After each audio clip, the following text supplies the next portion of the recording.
Space TV-də yayımlanan Tarixin Bir Günü verilişində efir etikası və ictimai dəyərlərə ziddiyyət təşkil edən fikirlərin səsləndirilməsi ilə bağlı iddia sosial şəbəkələrdə ciddi narazılıqla qarşılanıb.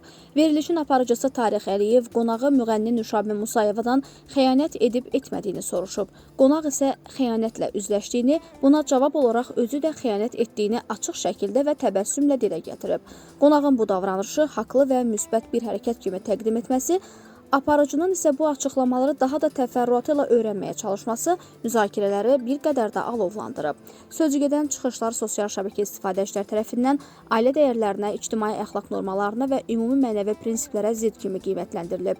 İzləyicilər hesab edirlər ki, bu tip efir çıxışları xüsusilə gənclər üçün zərərli mesajlar verir və onların davranış modellərinə mənfi təsir göstərə bilər. Xəyanət yaşamışam, xəyanət eləmişəm. Acıq çıxmırsan ondan. Ruhum sakitləşsin.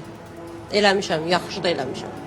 Məsələ ilə bağlı Oxazın sorğusuna cavab olaraq Audiovizual Şuranın kommunikasiya sektorunun müdiri Talih Quliyev bildirib ki, Azərbaycan Respublikası Audiovizual Şurasının aidiyyatı struktur bölmələri tərəfindən sözügedən fikirlərin efirdə səsləndirilməsi iddiası ilə bağlı müvafiq qaydada araşdırma aparılıb.